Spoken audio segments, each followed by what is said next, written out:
Antes que nada, vamos a tratar de comunicarnos por el chat. Yo tengo abierto acá el chat en la compu. Si pueden contestar ahí, por favor, si es que se escucha bien en el chat.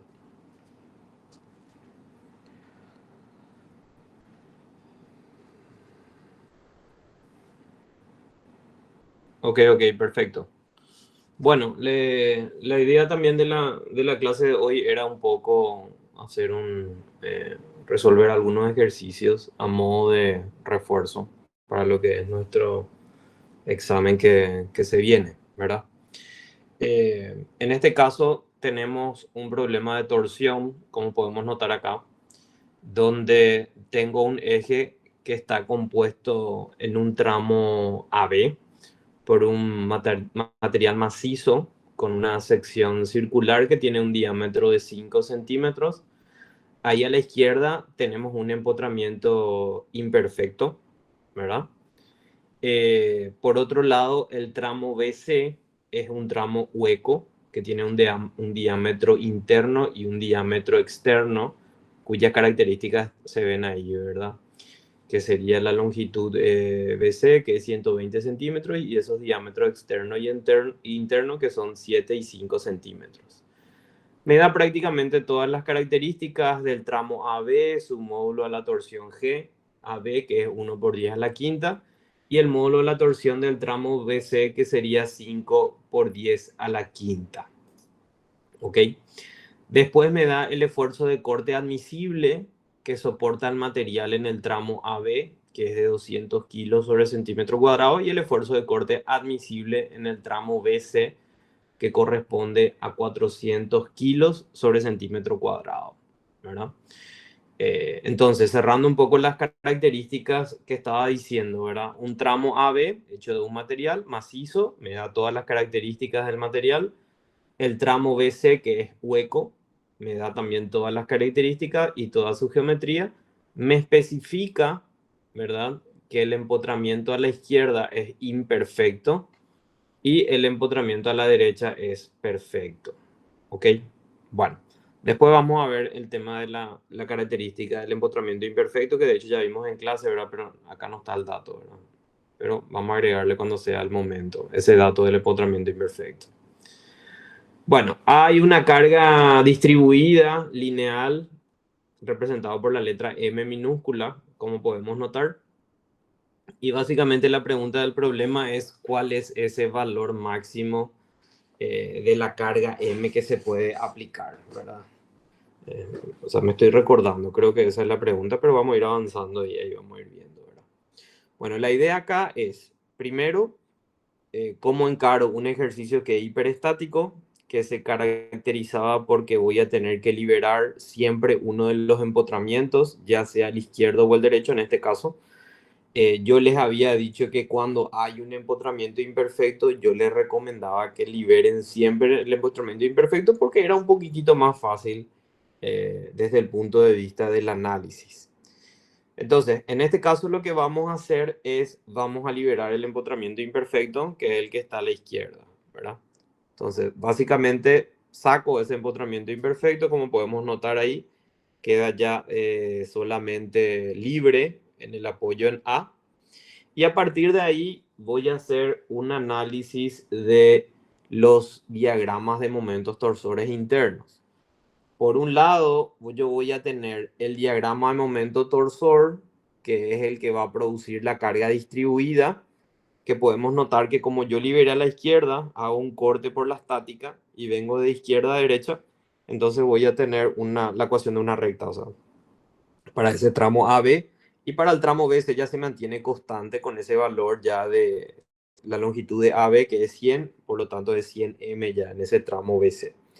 Entonces, ese primer diagrama en celeste sería el diagrama momento torsor producido por mi carga distribuida M. Bueno, por la regla de la mano derecha, como habíamos practicado en clase, entonces es entrante, entonces ese momento tiene signo negativo. Por otro lado, la reacción en A, que es el que yo liberé, va a tener que ser sí o sí contrario, en este caso positivo, y yo le puse la simbología ahí de T sub A y representé en color naranja, entonces, ese diagrama de momento torsor que hace la reacción en A que yo liberé. Por lo tanto, si yo hago un corte de izquierda a derecha, la suma de estos dos diagramas sería el diagrama de momento torsor equivalente. ¿Ok? Bueno. La compatibilidad ya habíamos visto también cómo se comportaba, ¿verdad? Habíamos dicho que si yo analizo esta sección del empotramiento que yo liberé, si yo entonces agarro y trabajo con el análisis de esa sección, yo voy a tener que la sección va a girar, ahí como podemos notar en color rojo, sería lo que la sección va a girar debido a ese momento torsor distribuido M, ¿sí? Lo que está en azul representaría el giro de la reacción, que al no ser perfecto, le resta un poquitito ahí para poder llegar y que sea cero el giro en ese empotramiento, ¿verdad? Que es lo que habíamos hablado también en clase. Entonces, finalmente, esa compatibilidad quedaría como esa relación entre lo que va a girar la sección debido a M, ¿sí? Va a tener que ser igual en módulo a lo que va a girar debido a T, más ese giro que se va a producir en el empotramiento imperfecto, ¿verdad? Que es básicamente lo que estuvimos viendo en la clase anterior, ¿verdad? Esta ecuación de compatibilidad es siempre la misma cuando yo tengo un empotramiento imperfecto, ¿verdad? Cabe destacar que si mi empotramiento es perfecto, ¿verdad? Si no me especifica el problema que no hay una imperfección en un empotramiento, es prácticamente la misma ecuación, solamente que ese giro, ese delta A sub K es igual a cero y te queda que el giro debido a T sub A, que sería el de los torsores externos, tiene que ser igual al giro debido a la reacción, ¿verdad? O sea, da igual. O sea, le digo nomás eso porque a veces ven tantos ejercicios que son imperfectos que le sale uno que es perfecto nomás y quieren aplicar, ¿verdad? Realmente hay que atender. El giro es igual, una igualación directa nomás, o en módulo o una suma vectorial que tiene que ser igual a cero si es que los dos son perfectos, ¿verdad? Bueno. Entonces, eso con relación a la primera parte, ¿verdad? Liberamos en A, sacamos los diagramas de momentos torsores y ahí vimos cuál es la ecuación de compatibilidad típica en los empotramientos imperfectos. Bueno,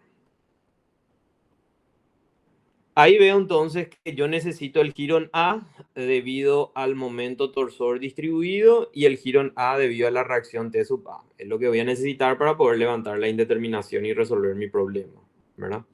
Entonces, si nos fijamos en esa ecuación, tenemos ahí que si yo analizo el diagrama de momento torsor debido a mi momento torsor distribuido M, que puedo notar ahí que está en color celeste, tengo ese tramo AB que va a ser la ecuación de una recta que inevitablemente voy a tener que integrar. Y en el tramo BC sí ya es constante, ¿verdad? Entonces ya puedo aplicar de forma directa, ¿verdad? Entonces, ese primer término del giro en A debido a M, recordemos que yo estoy aplicando mi fórmula de giro entre la sección A y la sección C, que es el empotramiento perfecto, que es cero el giro ahí, por eso ya coloco más yo directamente ahí el giro en A debido a M, ¿verdad? Bueno, volvamos entonces a la ecuación 2. Ese primer término, entonces, corresponde a lo que va a girar A debido únicamente al momento torsor distribuido M. Entonces, colocaría un origen ahí de la ecuación de mi momento torsor en A, entonces en una sección cualquiera intermedia sería T por X, ¿verdad? Le puedo colocar acá, así ya queda también mi presentación. Le voy a colocar para que quede mejor ahí. Acá le voy a agregar. Lo que estoy diciendo nomás es lo siguiente, ¿verdad? Básicamente yo agarro y tomo para una sección cualquiera acá. Entonces defino acá esta distancia, ahí, sería una distancia X, vamos a llamarla ahí. Ahí. Este sería entonces X. Y entonces el momento torsor en una sección cualquiera quedaría entonces ese producto de M por X, ¿verdad? Que lo vamos a colocar ahí para que quede. Ahí está. Entonces, en un punto cualquiera tendría yo M por X. Ahí, para que quede mi expresión. Y ese es el que utilicé para poder integrar en esa primera parte, ¿verdad? el torsor que es m por x, por el diferencial x dividido el g del tramo AB, que es 1 por 10 a la quinta, y la inercia polar, que es una sección maciza de 5 centímetros, entonces es pi por 5 a la cuarta sobre 32. Hasta ahí todo bien. El otro tramo, que sería el tramo BC, ahí ya es constante ese momento torsor, siempre negativo, ¿verdad? Ya vale 100 m por la longitud de BC, que es 120, que es un dato, dividido el módulo G de la torsión, que es 5 por 10 a la quinta, y la inercia, que es hueca, entonces es la diferencia de los diámetros a la cuarta, ¿verdad? Me queda ahí pi por 7 a la cuarta menos 5 a la cuarta sobre 32. Ahí tengo entonces mi ecuación número 2, que vuelvo a repetir, es el giro en A debido a el efecto del momento torsor a lo largo de mi eje completo, ¿verdad? Del ABC. Perfecto. Mi ecuación número 3, entonces, va a corresponder a lo que va a girar la sección A debido a mi momento torsor A, que es positivo, que vendría a ser la reacción que yo liberé, ¿verdad? Ahí a la izquierda. En ese caso es sencillo, ¿verdad? Porque solamente analizo ese efecto, es directamente el valor de la del torsor A por la longitud del tramo AB dividido el G y la inercia, y lo mismo para el tramo BC, ¿verdad? Entonces, ahí tengo prácticamente mis ecuaciones 1, 2 y 3, y de esas ecuaciones 1, 2 y 3, yo sacaría entonces como una función de mi única incógnita del problema, que es m, ¿verdad? Entonces, de la ecuación 2 yo sacaría esa expresión que es función de m, el otro sería función de t sub a, cuando yo resuelvo esas expresiones, ¿sí? Y finalmente yo estaría sacando el valor de t sub a como una función de m. Fíjense que ahí le agregué yo la rigidez torsional del empotramiento imperfecto, que es el empotramiento imperfecto A, ¿verdad? Como vimos en clase, ¿verdad? Entonces, esa rigidez imperfecta, esa rigidez del empotramiento imperfecto, perdón, es este valor de K sub A, que es 1,4 por 10 a la séptima kilogramos por centímetro sobre radián. Ahí está. Bueno, ahí tengo entonces ese valor que faltaba ahí el dato. Ya le coloqué ya. Bueno, como les iba diciendo, ¿verdad? Yo resuelvo esas ecuaciones 2 y 3. Ahí coloqué ya en una forma un poquitito más sencilla. Esos valores yo meto en la ecuación 1 en módulo, ojo, porque uno de ellos es negativo, entonces yo tengo que colocar sí o sí en módulo.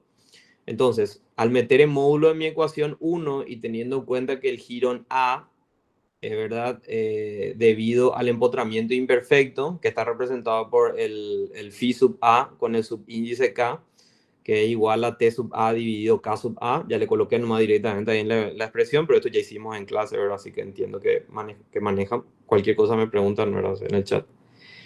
Y meto todo en mi ecuación número 1, y ahí tendría entonces yo esa reacción T sub A como una función de mi incógnita, que es M.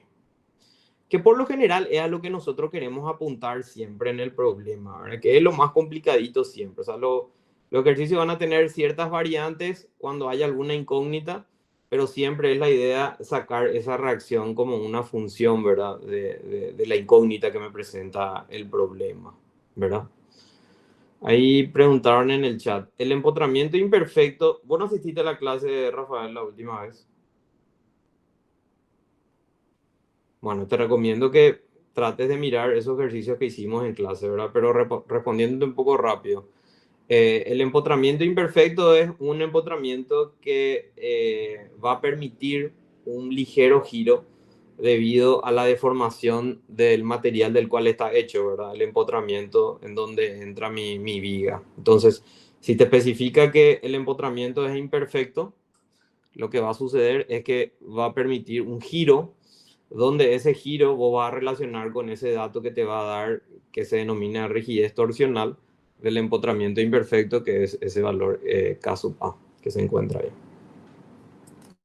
Bueno, saqué entonces yo el valor de mi torsor en A como función de mi incógnita, M. Ahora, ¿qué tengo yo? Por supuesto, ahora yo tengo que empezar a hacerle fallar a mi sistema para poder ver con qué valor de M me voy a quedar finalmente. Yo pruebo primeramente en el tramo AB, como podemos notar, ¿verdad? En el empotramiento A tenemos un valor de torsor que es 53,57 M, ¿verdad? Que yo ya calculé eso de hecho, ¿verdad?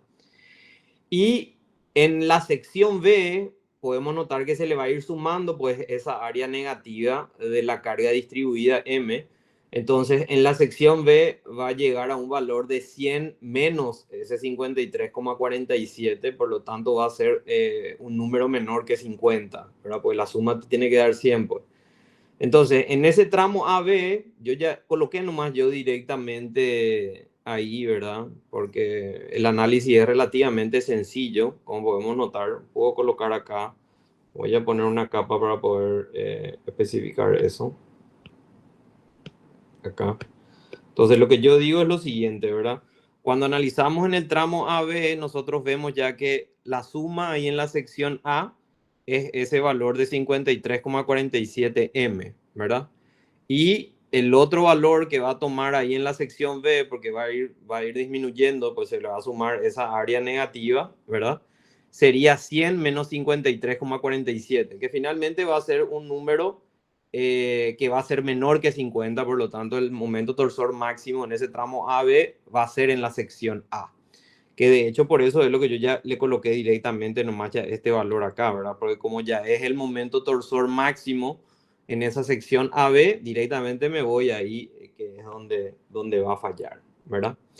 Bueno, me quedo entonces con esa sección A, que es mi sección más solicitada, que es el que voy a analizar la falla en ese tramo AB. Cuando yo le hago fallar en esa sección A, para mi material, el que es macizo, que me da de dato el problema que el esfuerzo de corte máximo es de 200 kilos sobre centímetro cuadrado, está ahí arriba entre los datos del problema.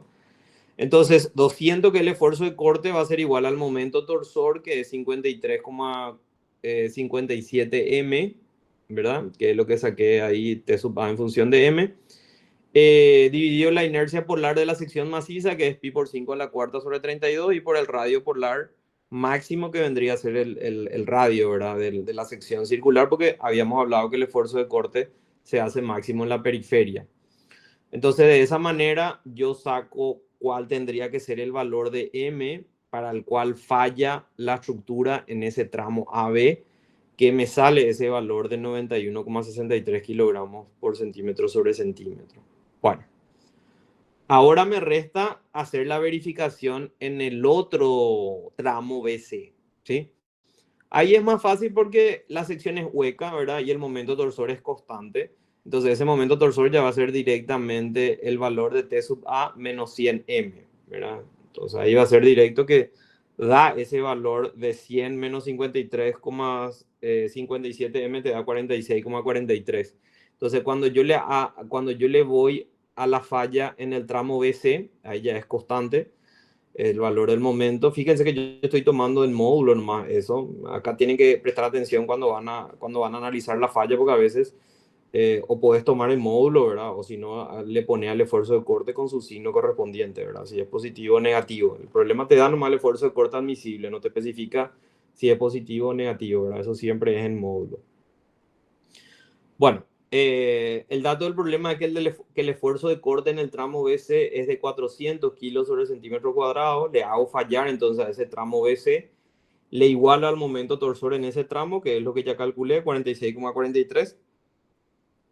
El diámetro externo es 7, por lo tanto el radio es 3,5, el radio polar. Y la inercia es de la sección hueca, ¿verdad? De esa manera, entonces, calculo el otro valor de M. Uno me sale 91,63, el otro 429,167. Cae de maduro que con el que me voy a quedar es el M más pequeño, porque es el primer evento que ocurre, ¿verdad? A medida que va aumentando ese momento. Entonces me quedo con ese valor de 91,63. ¿Ok? Bueno. Esta era básicamente la primera pregunta del problema que me pedía a mí determinar cuál es el máximo valor del momento que se puede aplicar. Para este caso, que son dos materiales distintos, uno macizo y uno hueco, y una carga distribuida parcial ahí solamente en la mitad de mi eje AB, como puedo notar, ¿verdad? El empotramiento de la izquierda es imperfecto. Entonces acá está todo el procedimiento hasta llegar a ese valor de momento.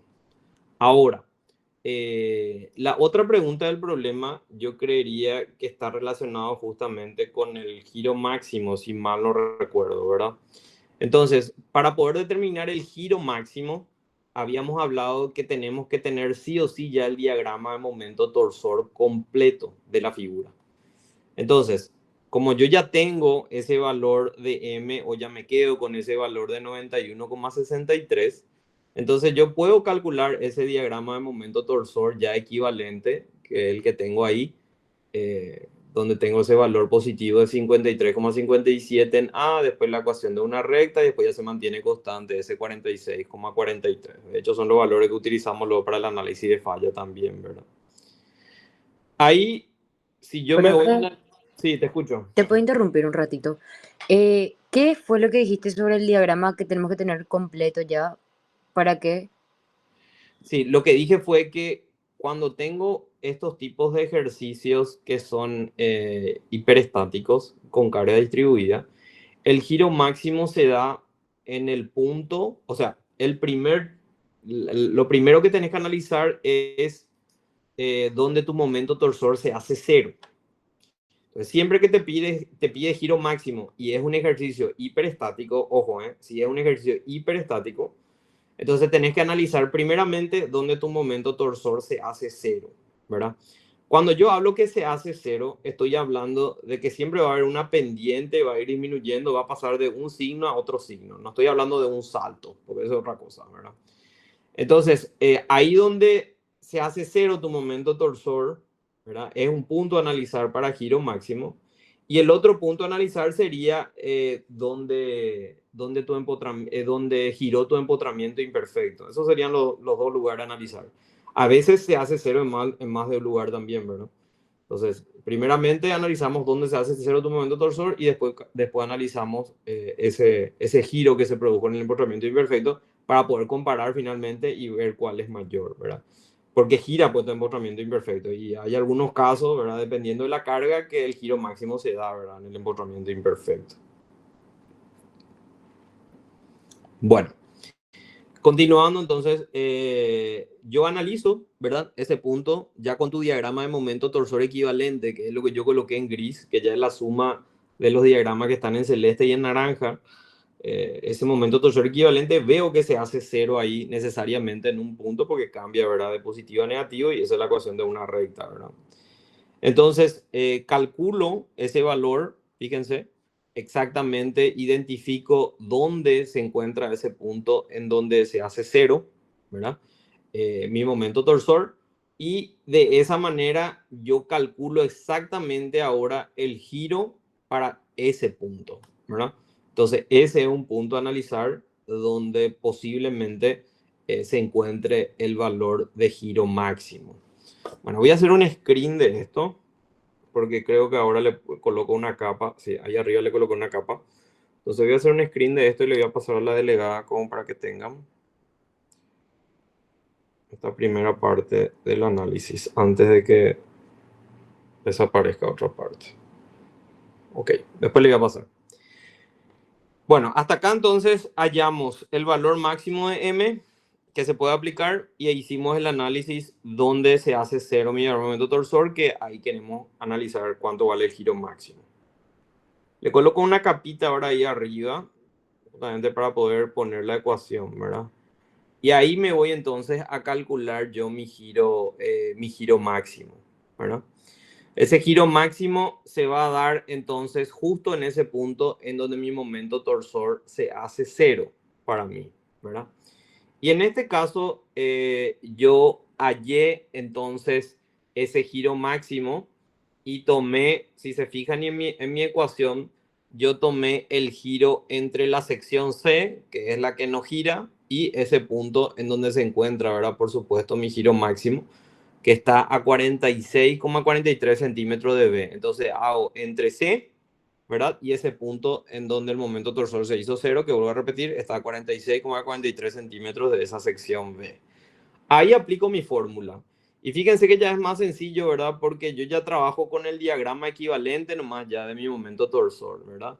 O sea, yo hago el giro entre C y esa sección donde está el giro máximo, pero ya trabajo con lo que tengo en gris ahí, ¿verdad? Y con el valor de M que yo ya me quedé, ¿verdad? Que era 91,63 también. Entonces, hago por parte, ¿verdad? Porque en el tramo BC va a ser hueco, ¿verdad? Y entre B y ese punto donde está el giro máximo va a ser macizo, ¿verdad? Entonces, ahí voy a tener que, por eso tengo dos términos como pueden notar ahí, ¿verdad? Y en este caso tampoco integré porque ya tenía directamente el triángulo, ¿verdad? Entonces, si es que ya tenés ese diagrama, podés aplicar también el área bajo la curva, ¿verdad? Directamente, en vez de colocar tu M por X y eso, puedes poner directamente el área bajo la curva. O sea, me pareció más sencillo directamente colocar el área bajo la curva, por eso le coloqué nomás ya el área bajo la curva. Entonces, tenemos dos términos, como pueden notar ahí, que son básicamente el término del tramo hueco, ¿verdad? Y después el término del tramo macizo, que le coloqué ahí. Ahí están los términos, el hueco y el macizo. Acá creo que integré finalmente, pero les digo nomás, coloqué por superposición de efecto. Ahora que me dio bien, sí coloqué el celeste y el naranja por separado. Pero pueden hacer también directamente el área bajo la curva porque ya tienen el momento torsor resultante, ¿verdad? Entonces, podría dejar eso como tarea para que analicen, ¿verdad? Si ya tienen el diagrama, ¿verdad? Pueden también no integrar y directamente trabajar con el área con el área bajo la curva. Pero acá, en este caso, ¿verdad? Está completito, ¿verdad? Y bueno, y de esa manera, resolviendo esa integral que está ahí arriba, que vuelvo a repetir, es el giro entre C y ese punto en donde es máximo, ¿verdad? Que está entre A y B.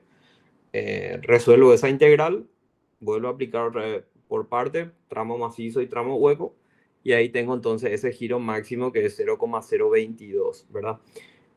Acá le faltaría, gente, ojo, acoto también eso para que tomen nota.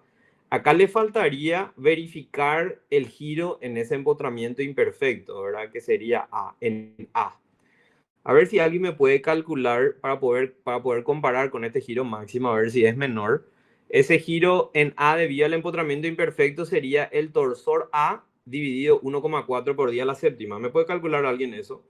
Sería 53,57 por el M, que es 91,63, dividido 1,4 por 10 a la séptima. ¿Puede calcular alguien y decirme ese valor para comparar con este giro máximo?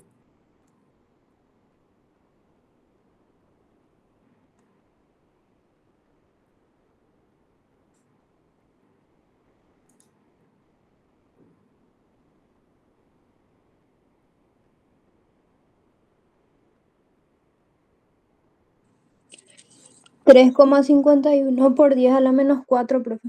Ok, o sea que sale mayor este, ¿verdad? Este giro.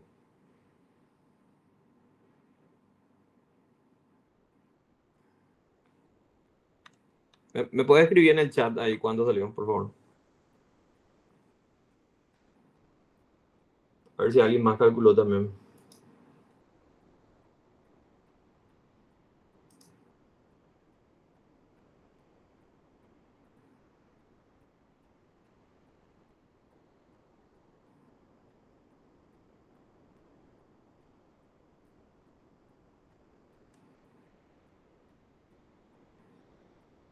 Bueno, ahí está. 3,51 por 10 a la menos 4 dice la compañera, ¿verdad? O sea que es mucho menor, ¿verdad?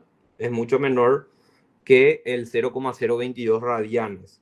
Digo nomás esto porque esa verificación falta acá en mi gabarito del tema resuelto, ¿verdad? O sea, sí o sí tiene que comparar otra vez cuánto es el giro en el empotramiento imperfecto de tal forma a ver finalmente cuál es el giro mayor. Bueno, voy a volver a hacer un screen de esto. Voy a pasarle a la delegada para que les comparta y ahí está. Entonces, de esa manera terminamos este problema para poder repasar un poquitito. Me pareció bastante interesante este tema porque tiene prácticamente muchos puntos importantes que vimos, ¿verdad? Para poder redondear nomás y cerrar también, ¿verdad? Cuando tengo hiperestático, puedo liberar cualquiera de las dos reacciones, ¿verdad? La idea es que el giro entre las reacciones tiene que ser igual a 0 si ambos empotramientos son perfectos, ¿verdad?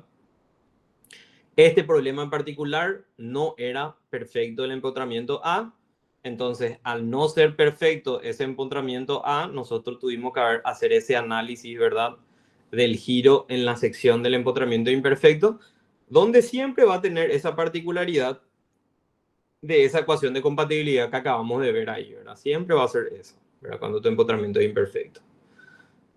Si los dos son perfectos, se elimina nomás ese término del giro en A debido a acá, ¿verdad? Y finalmente te queda que el giro de uno tiene que ser en módulo igual al giro del otro, ¿verdad? De los tensores externos y la reacción. Traten de hacer por superposición de efectos, ¿verdad? Si le pide giro máximo, saquen el diagrama equivalente y hay en el giro de esa sección en donde se hace 0 tu momento torsor, ¿verdad? Bueno, ¿quedó todo claro? ¿Tiene alguna consulta con relación a este tema?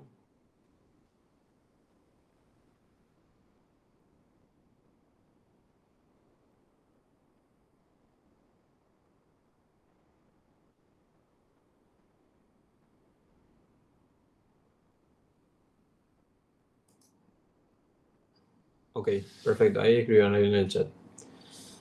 Bueno, practiquen, ¿eh? Es cuestión de sentarse y practicar nomás. Los problemas de torsión son bastante típicos que sean hiperestáticos, ya sea doblemente perfecto o con un empotramiento imperfecto, ¿verdad? Difícilmente salen ejercicios isostáticos realmente en torsión. La mayoría son hiperestáticos, así que estén siempre preparados para poder liberar y también lo que hicimos en clase, ¿verdad? Practiquen cuando haya alguna compatibilidad, por ejemplo, con barras, ¿verdad?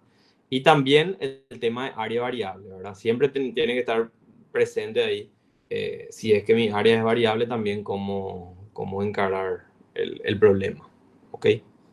Bueno. Vamos a ver ahora, mi idea también era practicar un poquitito uno de cada uno de los temas que usualmente se suelen presentar también, ¿verdad? Vamos a mirar un poco otro ejercicio por acá que había visto que yo les quería mostrar también. Bueno, vamos a ver un poquitito el tema del área variable, ¿verdad? Aquí tenemos un problema de axial de ejes donde está hecho de dos materiales. Tenemos un material de cobre y un material de aluminio y tenemos esa pequeña holgura para poder tocar la pared, ¿verdad? Eh, Está sometido solamente a un aumento de temperatura, me da, como pueden notar ahí en el problema, me da prácticamente toda la geometría, todo el coeficiente de dilatación lineal, ¿verdad? El módulo de Young, me da todo, ¿verdad?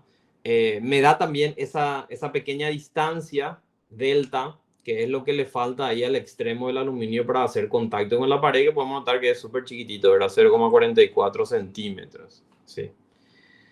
Entonces, nosotros básicamente lo que hacemos es, así mismo como el problema de torsión también, donde colocamos la inercia polar que colocamos en función a un parámetro para poder integrar en axial. En este caso es un poquito más sencillo porque es el área, ¿verdad? Entonces, la integral lo que suele ser un poco más sencilla, pero la forma de analizar es prácticamente la misma, ¿verdad? Donde yo les había dicho que buscábamos esa opción de o hallar ese vértice virtual de mi tronco de cono. En este caso yo tomé ese vértice virtual y a partir de ahí entonces hacíamos una semejanza de triángulos para poder relacionar ese parámetro y con relación a ese parámetro x, con ese origen en el vértice virtual. Ahí en este caso tengo que y es igual a 3x sobre 40, cuando yo tomo y es a 2,5, ¿verdad? Como x es a 20 más 40 sobre 3, ¿verdad? Yo ya calculé previamente ese 40 sobre 3 ahí, que es la distancia que hay del diámetro más chico al vértice virtual, ¿verdad? Le coloqué nomás ya directamente, pero pueden sacar ese por un cálculo previo que es una semejanza de triángulo, ¿verdad? Bueno, sacamos finalmente. Trabajar con ese origen, como hicimos en clase varios ejercicios, creo que hicimos varios realmente. y sacamos entonces esa relación entre y x, ¿verdad? Bueno, y a partir de ahí, ¿verdad? Ya es un análisis de la deformación de mi sistema. O sea, finalmente lo que hago es un principio de superposición de efectos otra vez, ¿verdad? Yo tengo entonces que el sistema se va a deformar por temperatura, que correspondería a la ecuación número 1, donde esa ecuación número 1 es la deformación por temperatura del cobre más la deformación por temperatura del aluminio, ¿verdad? Pues eso es lo que finalmente todo el sistema se va a alargar en X, ¿verdad?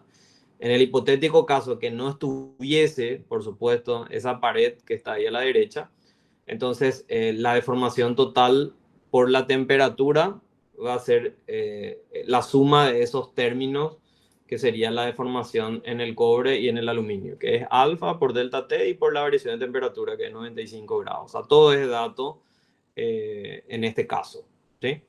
Entonces, el primer término de la ecuación 1 es la deformación del cobre por temperatura. Y el segundo término es la deformación por temperatura del aluminio. Ya, la longitud es dato, el coeficiente de dilatación para cada material es dato, están enunciados el problema. Entonces, eso yo ya puedo sacar directamente como un valor numérico, ¿verdad? Por otro lado, ¿verdad? En algún momento le va a tocar a la pared, ¿verdad? Cuando se están dilatando los materiales, en esa suma de las deformaciones algebraicas, en algún momento va a ser tope con esa pared cuando se supere ese delta de 0,44269 centímetros. Y cuando esto ocurra, va a aparecer una reacción, ¿sí? Esta reacción le va a producir una compresión a todo mi sistema, al aluminio y al cobre, y esa deformación por compresión entonces va a ser igual a la deformación por compresión del cobre, ¿verdad? Y la deformación por compresión del aluminio. Entonces vamos a tener ahí ambas deformaciones, tanto en el aluminio como en el cobre, la deformación es por compresión. Bueno, en el aluminio no es muy complicado porque en el aluminio yo tengo directamente una fuerza R de compresión constante, su área es constante, ¿verdad? Entonces va a ser esa fuerza de compresión R. Fíjense que yo le puse entre paréntesis ahí porque yo ya le coloqué directamente el módulo nomás acá, ¿verdad? Sí, es de compresión, pero yo le coloqué ya el módulo. Entonces, la deformación total en R, que es la ecuación 2, debido a la reacción, ese primer término sería la deformación en aluminio, que puedo colocar directamente en módulo como R por la longitud, que es 20, dividido su área y por su módulo de Young, ¿verdad? Que todo dato el problema que está ahí en el enunciado. Y ese segundo término sería la deformación en el cobre, ¿verdad? Que no podría yo hacerlo tan directamente como el del aluminio, por eso metí nomás otra ecuación 3 ahí abajo, porque necesariamente tengo que integrar porque esa área es variable. Entonces yo tendría la fuerza, que es constante, ¿verdad? Que es de compresión, que es R, pero el diferencial X, dividido el módulo de Young por el área como una función de X, que si pueden notar ahí, yo saqué esa distancia I, que sería el radio, ¿verdad? Entonces el área sería pi por radio cuadrado, porque es un tronco de cono, es una sección circular que es variable, ¿verdad? Entonces el área sería pi por radio al cuadrado, y el radio es I. Entonces ahí tengo el 3x sobre 40 al cuadrado. Bueno, ahí integro. Mucho cuidado cuando van a integrar este tema de las áreas variables. Vimos también esto en torsión cuando tenemos la inercia, porque tenés que atender dónde colocaste tu origen, ¿verdad? De tus ecuaciones analíticas, por decir así, de alguna manera, de los parámetros para cuando vos calculaste tu área y tu inercia. Entonces, como mi origen está en ese vértice virtual, ¿verdad? Ahí de mi tronco de cono, mi integral tendría que ir de 40 sobre 3 hasta 100 sobre 3, ¿verdad? Que sería ya el completo. Entonces, ahí tienen que atender ese tema, ¿verdad? De los límites, porque de esto depende, y hay varias formas de hacer, depende de cómo ustedes cogieron y dónde tomaron su origen, van a tomar ustedes su límite de la integral. De hecho, que creo que hicimos lo de dos formas también en un problema de torsión, como para que vean que hay distintas alternativas y bueno, y lo único que cambia ahí quizás es la dificultad de la integral, ¿verdad? Bueno. Una vez que yo ya llegue a esa deformación por superposición de efectos, ¿verdad? Lo que se va a deformar debido a la temperatura y lo que se va a deformar debido a mi reacción R, ¿verdad? Yo tendría que ver el tema de la compatibilidad, que es lo que está ahí arriba, ¿verdad? Y esta compatibilidad va a ser bastante normal, por decir así de alguna manera, siempre y cuando yo esté trabajando con pequeñas holguras, ¿verdad? O sea, siempre cuando hay una pequeña holgura para poder hacer un tope, prácticamente la ecuación de compatibilidad va a ser la misma, ¿verdad? Es como que me olvido de la pared, como pueden notar, veo lo que se deformaría todo el sistema debido a las fuerzas externas, en este caso, ¿verdad? La temperatura es el único efecto externo que está actuando. Entonces, lo que se formaría por temperatura, lo que va a deformarse la reacción, ¿verdad? Que tiene que ser sí o sí hasta el tope ahí, porque después ya no hay más pared, ¿verdad? Hasta ahí no va a poder llegar virtualmente esa deformación debido a R, y ahí tengo ese espacio delta. Entonces, ahí yo tendría esa ecuación de compatibilidad, ¿verdad? Que me quedaría la deformación debido a la temperatura, pero puede ser también debido a las fuerzas externas, ¿verdad? O sea, puede ser una fuerza que también que está actuando, no necesariamente una temperatura, o puede ser fuerza y temperatura también.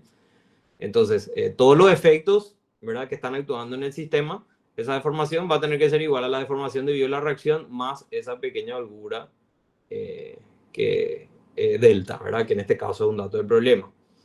Entonces, en este caso tenemos 4 ecuaciones con 4 incógnitas y de esa manera ya sacamos el valor de la reacción, ¿verdad?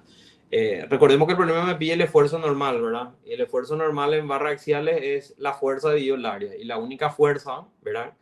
Va a ser esta fuerza R, ¿verdad? Tanto en el aluminio como en el cobre. Entonces, incluso va a coincidir también acá la fuerza, la tensión en cada material porque va a ser la misma, ¿verdad? Porque el cobre tiene esa área mínima que es con el D menor y el aluminio sí que es constante, nomás lo su área que es con el D menor. Entonces, prácticamente esa fuerza de 1000 dividido el área y yo ya tengo ya ahí completo ya tengo completo mi sistema, ¿verdad? Bueno, entonces quería también mostrarle a modo de repaso también un poquitito estos problemas de axial que tienen esa pequeña holgura, ¿verdad? Si no hay holgura, ¿verdad? Prácticamente es como eliminar nomás ese delta otra vez de esa ecuación de compatibilidad y la deformación debido a la fuerza externa tiene que ser igual al módulo de la deformación debido a la reacción, así como los ejercicios que hicimos en clase, ¿verdad? Creo que hicimos también resorte, también hicimos en clase algunos ejercicios de resorte donde comparamos también esa deformación total que tiene que ser igual al módulo a lo que el resorte se va a cortar o se va a estirar, ¿verdad? Eso ya depende mucho del problema en particular. Entonces practiquen también esos ejercicios que hicimos en clase de los distintos tipos de compatibilidades que se pueden finalmente presentar, ¿verdad? En este tipo de problemas que corresponden a ejes, ¿ok? Bueno, voy a sacarle un screen también a este para poder pasarle, para poder recordar los ejercicios que hicimos. Un concepto relativamente sencillo, pero me parece válido repasar. Bueno, entonces, vimos uno de torsión, vimos uno de barras en ejes, podemos ver uno de deformación en barras un poquitito acá para practicar. Acá tengo uno que me parece que puede ser interesante también. Esperen que le voy a sacar nomás para ir explicando paso por paso.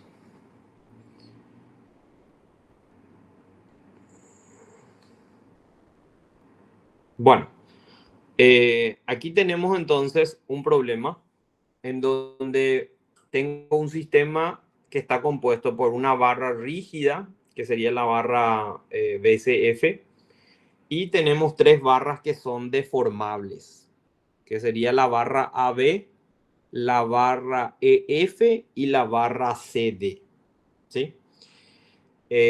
Las 3 barras son idénticas, la deformable me dice el enunciado del problema y tienen un área de 4 centímetros cuadrados. El módulo de Young de las barras es 2 por 10 a la sexta, te da un coeficiente de dilatación lineal alfa que es 12 por 10 a la menos 6. Y la pregunta del problema es si al conjunto completo yo le aplico una disminución de temperatura, fíjense qué interesante, o sea, una disminución de temperatura de 22 grados Celsius, te pide hallar cuánto valen las tensiones en cada barra, ¿sí? Te pide especificar si es que estas tensiones están a tracción o compresión, también. Y te pide también cuál es el coeficiente de seguridad del sistema, si es que la tensión admisible es de 1600 kilos sobre centímetro cuadrado, ¿verdad? Ok, perfecto. Así entonces estamos. como siempre, en estos tipos de problemas, lo primero que habíamos dicho nosotros es que hay que hacer el análisis de las hipótesis, ¿verdad? Lo primero es las hipótesis. Fíjense que nosotros tenemos un problema que está compuesto por una carga distribuida que está actuando en un tramo de esa barra rígida. Y aparte de la carga distribuida, tenemos la disminución de temperatura que se le aplica a mi sistema completo, ¿verdad? Entonces, dentro de mi hipótesis inicial, y esto saben cómo es este tema, ¿verdad? A ver, un poco de asentimiento de al principio, pues después cuando tengo más experiencia quizás es un poco más sencilla. Pero yo digo, ¿verdad? Dentro de esta hipótesis que yo estoy haciendo, que finalmente mi barra AB y mi barra CD y mi barra EF, o sea, yo digo que todo está a tracción nomás, directamente. ¿Verdad? Mi hipótesis es que las tres barras están a tracción. Y que la barra AB y la barra CD van a quedar finalmente acortadas y que la barra EF va a quedar alargada, ¿verdad? Yo realmente les recomiendo que este tema, por ejemplo, empiecen ustedes de cero, pero no vayan a hacer caso a la hipótesis que yo estoy haciendo, ¿verdad? Pues evidentemente yo ya tengo un spoiler mental ahí de una cantidad de ejercicios que ya tengo con lo largo de los años, entonces algunas cosas medio ya pillo y le acierto, ¿verdad? Ponerle que 7 de 10 le acierto. Pero hagan, ¿verdad? Un análisis como si fuese que no hayan visto esta hipótesis y traten ustedes de encarar de esa manera, ¿verdad? Les dejo eso como una tarea, ¿verdad? Si quieren hacer. Bueno, yo digo que está tracción AB y un acortamiento, CD tracción y acortamiento y F tracción alargamiento, ¿verdad? ¿Qué era esta particularidad de estos ejercicios de temperatura que se recordarán? Que yo le dije que suelen ser los más delicaditos porque justamente vos tenés que hacer una hipótesis doble ahí, más o menos para cada barra antes de empezar a analizar. Bueno, ponele que me quedo con esta hipótesis, ustedes pueden tener su propia hipótesis. Lo siguiente era el análisis de la estática, ¿verdad? En base a la hipótesis que yo tengo, por supuesto, yo digo entonces que A, B y E, F están a tracción y C, D también están a tracción. Por lo tanto, le coloco las direcciones correspondientes, ¿verdad? A esa fuerza en las barras que yo le llamé 1, 2 y 3, F1, F2 y F3, teniendo en cuenta que ellos están a tracción. Entonces, por acción y reacción van a tener dirección contraria, ¿verdad? Cuando yo hago el diagrama del cuerpo libre de mi barra rígida BCF, que es lo que yo tengo acá, ¿verdad? Ese es el análisis de mi barra rígida. Bueno, entonces, recostado en esa hipótesis, ¿verdad? De esfuerzo de mis barras, yo voy a armar finalmente mis ecuaciones de la estática. Voy a hacer una sumatoria de fuerza en I, que tiene que ser igual a 0, entonces tengo que F1 más F3 tiene que ser igual a la fuerza resultante, que va a ser esa carga distribuida de 3,2 por la longitud de 1,6, ¿verdad? Que me sale 5.120. Y después hago una sumatoria de momento con respecto a un punto random. En este caso yo tomé B, ¿verdad? Podía ser C o podía ser F también. Yo tomé B, ¿verdad? Entonces ahí tengo yo mis primeras dos ecuaciones de mi problema, ¿verdad? Con esa sumatoria de fuerza en I y con esa sumatoria de momento. No puedo sacar otra ecuación, solamente estas dos. O si no voy a tener ecuaciones linealmente dependientes. Bueno, después tengo mis ecuaciones de Hooke, que también es lo otro que es un poco delicadito. ¿Por qué? Porque tener el término de deformación por esfuerzo, que sería en el primer término de las ecuaciones de la deformación en cada barra, que como yo dije que todo está a tracción, entonces todo eso es positivo. Recordemos que es una disminución de temperatura, entonces es menos delta T, ¿verdad? Entonces es menos el coeficiente de dilatación, que es 12 por 10 a la menos 6, por la longitud, ¿verdad? Y por la disminución de temperatura, ¿verdad? Que es lo que me da el problema. Y ahí tengo entonces mis ecuaciones de Hooke. Bueno. Después yo tendría la compatibilidad de las deformaciones, ¿verdad? Que es lo complicadito generalmente en estos tipos de problemas. Si yo me voy a la compatibilidad de deformaciones, fíjense, yo finalmente digo que mis barras terminan las tres, dos de ellas acortadas, ¿verdad? Y una alargada. Yo dije que AB termina cortada, ¿verdad? Y dije que CD también terminaba cortada, por eso fíjense cómo bajé ahí o sea, o sea, como hice mi gráfico, no sé si están entendiendo, ¿verdad? Pero yo tendría VCF horizontal primeramente, ¿verdad? Antes de aplicar la carga distribuida de la disminución de temperatura y gira, ¿verdad? Con respecto a un punto ahí entre B y C o pivota, ¿verdad? La barra y esa sería su posición final, como puedo notar ahí, ¿verdad? Entonces ahí noto, ¿verdad? Que el AB queda cortado, que el CD queda cortado, ¿verdad? Y que el EF, que es 3, ¿verdad? Queda alargado. Entonces, esto también es muy importante, ¿verdad? O sea, esa hipótesis que yo hago tiene que tener cierta lógica también con esta compatibilidad de formaciones que yo armo, ¿verdad? Quizás me puedo equivocar ahí en la hipótesis y cuando hago acá la compatibilidad de formaciones me doy cuenta que lo que yo propuse, ¿verdad? O esa hipótesis inicial que yo tenía no carece de sentido, ¿verdad? O carece de lógica porque no hay una forma, ¿verdad? De que eso ocurra, ¿verdad? Suele pasar mucho eso, ¿verdad? Que yo llego a la compatibilidad de formaciones y ahí cambio mi hipótesis. Entonces, también es válido hacer, antes de empezar el problema, puedo hacer tipo un cálculo auxiliar ya ahí más o menos de cómo quedaría la deformación, como para poder acertar mejor esa hipótesis, ¿verdad? Pero es cuestión de practicar. Bueno, acá me doy cuenta que en esta compatibilidad de formaciones sí tiene lógica, ¿verdad? En cuanto a deformaciones, así como tiene lógica también mi hipótesis de que los tres elementos están en atracción, más allá de que yo me pueda equivocar, ¿verdad? En alguno de ellos, o incluso que no tenga lógica mi ecuación de la estática, no pasa nada porque después cuando yo resuelvo el sistema, voy a sacar nomás un valor de signo negativo, ¿verdad? Y eso va a implicar que yo modifique esa hipótesis inicial, ¿verdad? Bueno, fíjense qué interesante acá. La mayoría de estos problemas, porque yo recuerdo que no, creo que no hicimos ningún ejercicio de barras rígidas en clase, ¿verdad? Realmente hay hay muchas variantes, ¿verdad? Pero la característica de las barras rígidas es que no se deforman, ¿verdad? Por supuesto. Y generalmente tienen un pequeño desplazamiento o un giro, ¿verdad? En este caso, hay un pequeño giro de la barra con respecto, o pivotea con respecto a un punto, ¿verdad? Se toma como que aproximadamente es constante, ¿verdad? Esos valor, porque de hecho que de esa forma vamos a relacionar también las deformaciones. En este caso nosotros vamos a trazar paralelas. Fíjense qué interesante. Yo lo que hago es trazo una paralela a la horizontal ahí a partir de la deformación 1, que es esa línea de puntos azul que queda ahí arriba. Entonces con esa paralela yo puedo hacer una semejanza de triángulo. Y es muy típico de estos tipos de problemas de barra, gente, que giran con respecto ya sea a un punto que yo no conozco o a veces un punto conocido también está conectado, por ejemplo, con un apoyo de primer género, ¿verdad? Entonces, siempre yo voy a buscar ahí una semejanza de triángulo y en algunos casos voy a tener que trazar una paralela para poder sacar esa relación. Fíjense que con esa paralela que yo tracé ahí, desde el punto final de la deformación de la barra AB, yo me quedaría con ese triángulo, ¿verdad? Entonces ahí yo tengo que delta 1 más delta 2 es a 1,8, ¿verdad? Como delta 1 más delta 3 es a 2,7, ¿verdad? O sea, yo tuve que trazar esa paralela geométrica ahí que me salvó ahí para poder sacar una relación entre las deformaciones, que finalmente es lo que siempre buscamos, ¿verdad? En estos tipos de problemas, o sea, siempre estamos buscando una relación finalmente entre las deformaciones, ¿verdad? Mi recomendación es siempre la misma, ¿verdad? Así como les dije, agarren las ecuaciones de Hooke, metan en la compatibilidad y de ahí se van con las ecuaciones de la estática, ¿verdad?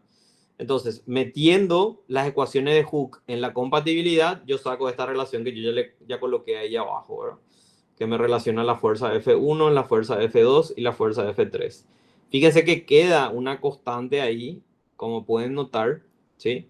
Queda una constante porque tenés el término independiente, pues la temperatura, y la temperatura es un dato también, entonces te va a quedar sí o sí en este problema, ¿verdad? Si no tenía temperatura, por ejemplo, ¿verdad? Ya iba a sacar una relación directa entre las fuerzas, pero al tener ese término de temperatura, queda un término independiente ahí, como pueden notar. Acuérdense también del tema de los módulos, mucho ojo, ¿sí? Este tema en particular está espectacular en ese caso, ¿verdad? Porque fíjate que A, B y C, D, ¿sí? Vos decís que es un acortamiento. Entonces vos ya sabés que esa suma en tu ecuación de Hooke es una cantidad negativa. Y cuando vas a meter acá en tu compatibilidad de formaciones, tenés que multiplicar por -1. sí o sí tenés que multiplicar por menos 1 esas ecuaciones que vos estás diciendo que es un acortamiento, ¿sí? Entonces, esto también es muy interesante para poder practicar ese tema de meter en módulo, ¿verdad? Bueno, de esa forma, ¿sí? Con esa relación entre F1, F2 y F3, ya te vas con las ecuaciones de la estática y ahí ya puedes sacar los valores, ¿verdad? De la fuerza en cada barra, F1, F2 y F3. En este caso me salió todo positivo, o sea que mi hipótesis es correcta de los esfuerzos que yo había tenido en mi hipótesis inicial. Y bueno, y si queremos calcular los esfuerzos es dividido el área correspondiente, ¿verdad? Y calculamos la fuerza, dividido entre el área y ahí ya tengo, ¿sí? Fíjense que me salió mi tensión 1, 600, la 2, 240 y la 3 me salió 919, ¿sí? Mi coeficiente me dice a mí que la tensión admisible es de 1600 kilos, ¿sí? Ninguno de ellos está muy cerca de 1600 kilos, ¿verdad? Pero igual el problema me pregunta a mí cuál es la seguridad del sistema, ¿verdad? Entonces, para poder hallar la seguridad del sistema, ese coeficiente de seguridad, básicamente lo que voy a hacer es tomar la tensión mayor, ¿sí? Que es la barra 3 en este caso, ¿verdad? Que es la barra más solicitada, que tiene la tensión de 919. Entonces hago ese cociente entre 1600, que es la admisible, dividido la de trabajo máxima, que es 919, y ahí tengo entonces el coeficiente de seguridad al cual está trabajando mi sistema, ¿verdad? Que es 1,74. A medida que una de las tensiones, 1, 2 y 3, se acerque más a 1600, mi coeficiente de seguridad va a ir disminuyendo, ¿verdad? Cuando llega a 1 es porque ya llegó a la falla, ¿verdad? Bueno, entonces también para repasar un poquitito este tema de barras, le agregué un ejercicio acá, como pueden notar, le voy a pasar también esta la delegada, un ejercicio con barra rígida, ¿verdad? Y para poder ver un poquitito cómo se presentan las compatibilidades con barras rígidas. Ya les digo ya, las barras rígidas tenés que partir en una posición final de la barra rígida. A veces cuando es más complicadito, como es este caso, yo diría que es un poco más complicadito porque no tiene pues ningún apoyo de primer género. Hay muchos problemas que le colocan un apoyo de primer género y eso facilita más, ¿verdad? Esa rototraslación de la barra. Pero en estos tipos de problemas va a tener que resolver por medio de esa paralela, como pueden notar. Esa paralela para sacar la semejanza de triángulo, ¿verdad?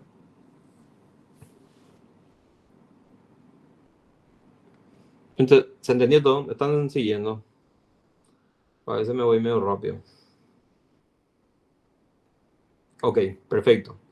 Y por último, entonces, para poder repasar un poco, es lo que nos había quedado pendiente. Lo otro es un ejercicio de Hooke general, ¿verdad? Acá tengo un ejercicio de Hooke general. Fíjense que acá tengo un ejercicio que tiene un tornillo ahí abajo. Fíjense qué interesante. Parecido, creo que llegamos a hacer algo en clase también. Tenemos 3 bloques, ¿sí? Donde los bloques están hechos de un material 1, 2 y 3, como podemos notar ahí en la figura. El bloque 3 tiene una placa rígida ahí abajo. Hay un techo ahí arriba, por supuesto.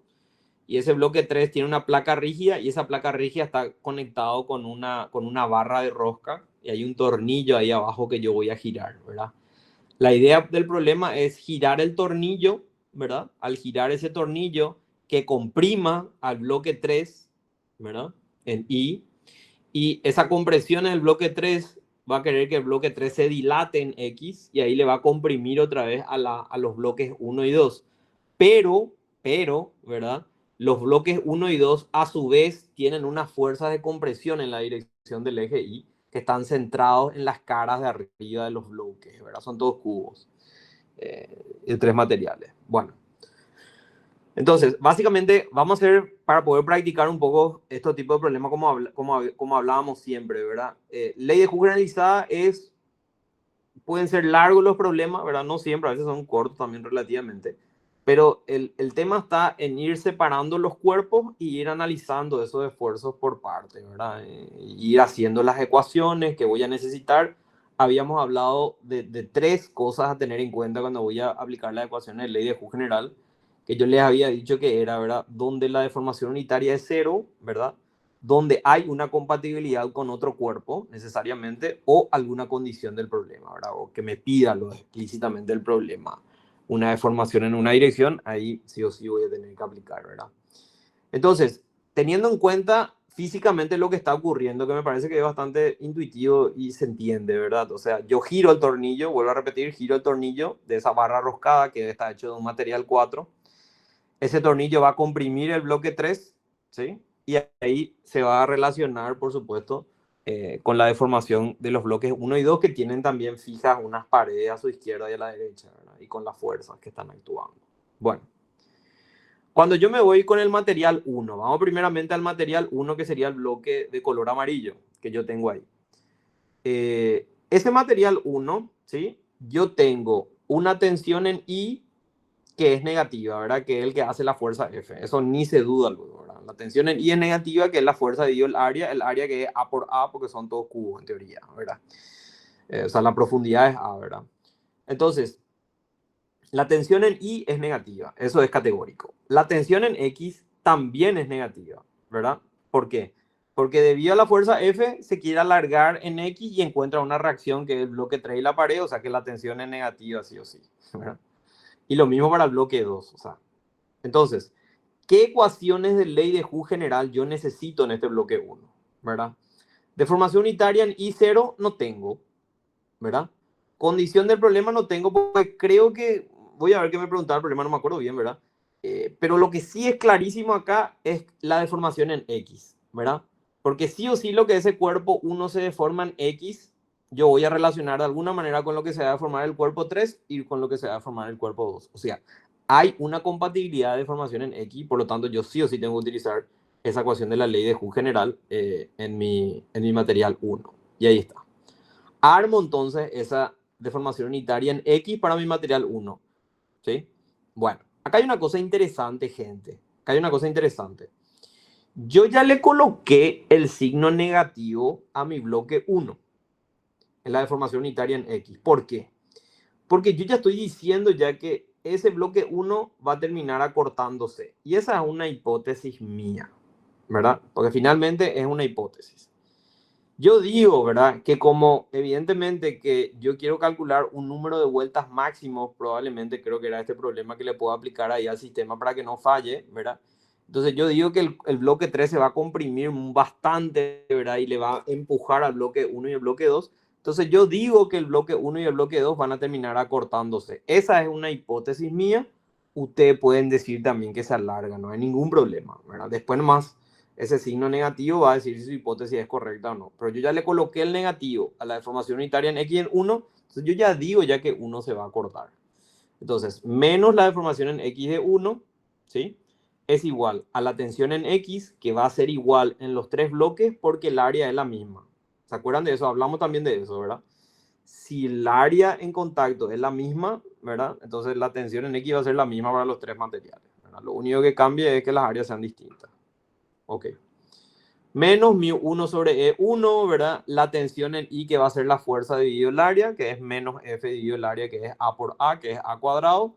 Tensión en Z no tiene, salvo que el problema te dé otra vista ahí en otro plano y te especifique que hay una tensión, ¿verdad? De compresión o de tracción en Z. En este caso, no, ¿verdad? Por lo tanto, esa sería la deformación unitaria de mi bloque 1. Voy ahora a mi bloque 2, que es bastante parecido también, ¿verdad? Yo digo también que mi bloque 2 se va a cortar, ¿verdad? Que cuando se comprime 3, le aplasta, por decir así, a 1 y a 2 y terminan acortados 1 y 2. Por lo tanto, le coloco también que la deformación en X de 2 va a ser igual a la tensión en X, que es negativa, ¿verdad? Que es de compresión, que es la misma que el de 1 también, menos μ2 sobre E2 y menos esa fuerza P dividido el área, que es A cuadrado, ¿verdad? En ese caso es la fuerza P. Perfecto. Y por último, me voy a mi bloque 3, que sería mi material 3. Mi material 3, como podemos notar ahí, yo digo que ese es el que se alarga, ¿verdad? Por supuesto. Si 1 y 2 acortan es porque 3 termina alargándose. Entonces le coloco el valor positivo ahí yo a la deformación en X de 3. Y eso va a ser igual a la tensión en X, que es la misma en todo, ¿verdad? Que es negativo, ¿sí? Menos μ3 sobre E3 y tengo entonces la tensión en I de 3. Atiendan bien acá. Acá tengo yo una tensión en I de mi bloque 3 que no sé cuánto vale, por supuesto, no sé cuánto vale, ¿verdad? Esa tensión en I que le va a hacer esa fuerza que le transmite cuando yo giro pues mi rosca ahí de mi barra roscada que está hecho de un material 4. Entonces eso dejo ahí como una incógnita. Bueno, perfecto. No es la única deformación unitaria en X la que voy a necesitar para mi bloque 3 porque también hay una compatibilidad en Y. Ahí pues tenemos dos compatibilidades para mi bloque 3. Porque lo que se deforma en X yo relaciono con los bloques 1 y 2, por supuesto. Pero lo que se deforma en Y yo voy a relacionar con el desplazamiento de mi barra roscada y la deformación de 4. Por lo tanto, yo necesito esa cuarta ecuación ahí que le coloqué ahí abajo, que sería entonces la deformación en Y de 3. Voy a necesitar. Y ese sí es un acortamiento, ¿verdad? Pues se acorta en Y y se alarga en X. Entonces tengo menos la deformación unitaria en Y de mi bloque 3 es igual a menos la tensión en I de 3 sobre E3 menos μ3 sobre E3 por la tensión en X, ¿verdad? No hay tensión en Z. Y ahí tengo entonces, fíjense gente, esto si ustedes escriben bien, verifican el signo, ¿verdad? Esto vale muchísimo ya. Porque acá prácticamente está todo el planteamiento más importante de mi problema, que es lo que sucede en términos de esfuerzo y deformación en los tres materiales, ¿verdad? Me faltaría solamente el material 4, ¿verdad? Donde es prácticamente un problema axial, ¿verdad? Ahí lo que tengo que analizar. Pero me voy a ir ahí al análisis de mi material 4. Mi material 4, este es lo que hicimos en clase, ¿se acuerdan? Hicimos también un problema con rosca, ¿verdad? El material 4 pues es lo siguiente, ¿verdad? Cuando yo giro mi rosca, eso va a subir el número de vueltas que yo le aplico multiplicado por el paso. En teoría es un dato del problema, ¿verdad? Entonces, va a subir el número de vueltas por el paso, ¿sí?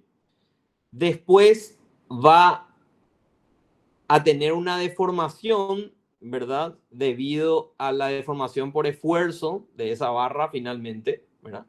Y ahí voy a tener yo una relación, por decir así de alguna manera, de la compatibilidad, ¿verdad?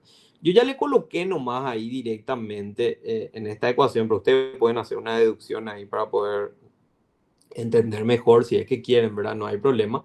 Pero ese número de vueltas, ¿verdad? Ese número de vueltas que se le da, ¿sí?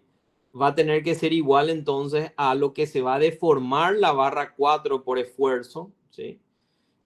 Más lo que se va a desplazar la placa, esa rígida, que es lo que se va a deformar en I, ¿verdad? Finalmente, mi bloque 3, que yo ya le coloqué nomás directamente ahí, deformación en I de 3 por A directamente, ¿verdad? Pero ustedes pueden hacer ahí otra compatibilidad si es que entienden un poquito mejor, ¿verdad? Yo ya le coloqué nomás directamente, ¿verdad? Entonces, la deformación de mi barra, de mi barra roscada 4, sería entonces la fuerza que yo ya coloqué en función de la tensión en I de 3, ¿verdad? Ya coloqué nomás directamente, porque esa tensión es la fuerza dividido el área. La longitud de la barra 4, que es 1,5A, ¿verdad? El área, que es pi por radio al cuadrado, y por el E del material 4. En teoría son todos datos del problema, ¿verdad? Yo estoy... acá está el gabarito, ¿verdad? Sin los datos todavía.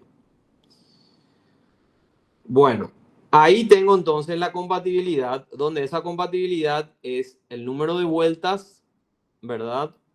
Por el paso es igual a lo que se va a deformar la barra 4 del módulo, más lo que se va a deformar el bloque 3 en la dirección Y, ¿verdad? O el desplazamiento de esa placa rígida, ¿verdad? Como quieran llamarle, que es la deformación unitaria en I de 3 en módulo multiplicado por A, ¿verdad? Que es su dimensión en I.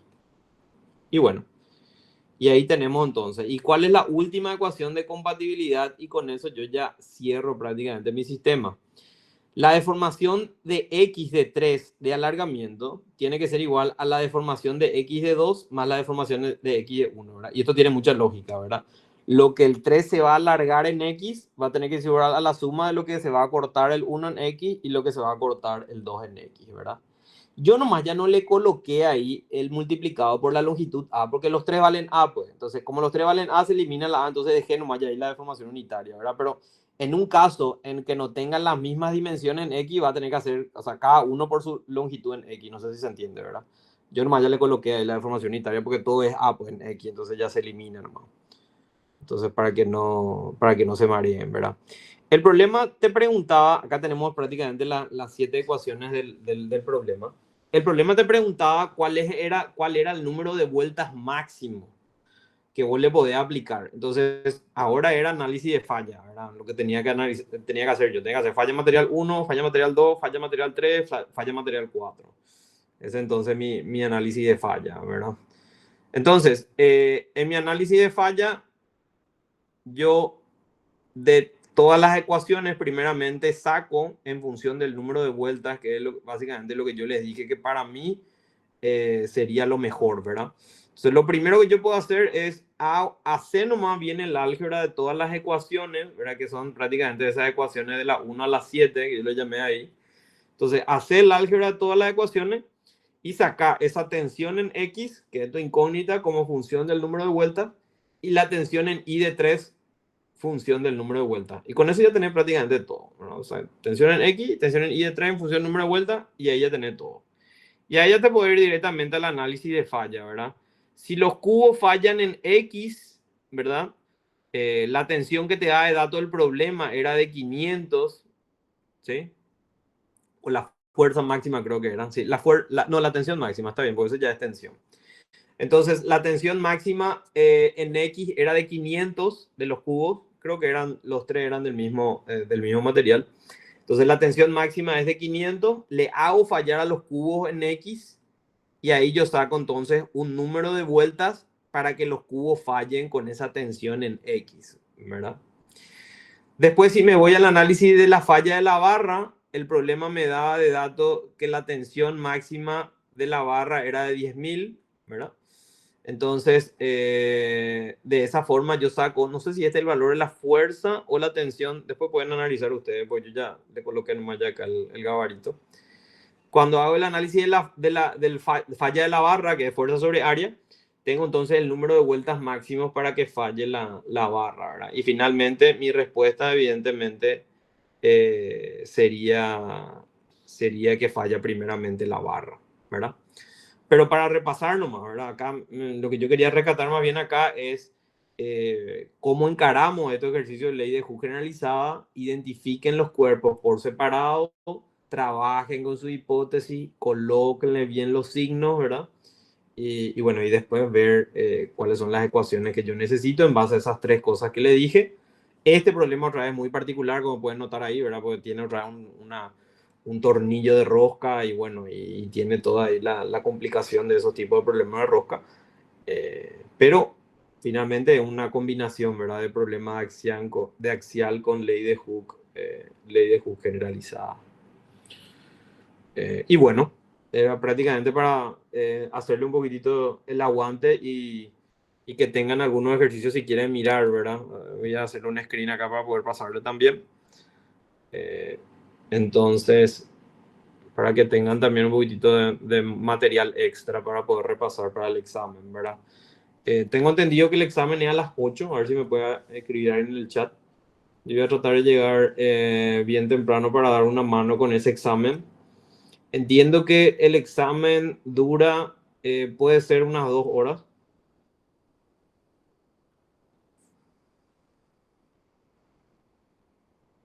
Sí, entiendo que el examen dura unas 2 horas, algo así creo que me había comentado el Ninja Chong. Así que yo creería que vamos a estar en el examen y después vamos a dar un poco de clase o podemos resolver los ejercicios del examen también sin problema, ¿verdad? Así ya no metemos la jeringa y sacamos rápido, como yo digo, ¿verdad? Nos sacamos ya la duda ahí de cómo planteamos nosotros y ya vamos a ver más o menos cómo rendimos, ¿verdad? Traten de aprovechar, ¿verdad? Queda todavía un tiempito, ¿verdad? Hoy, esta noche, la madrugada, mañana, todo el día. Así que hoy traten de dormir muy poco, pero mañana sí duerman bien, ¿verdad? Eso sí, yo les recomiendo. Y bueno, gente, ha sido un placer. Métanle y nos vemos el viernes.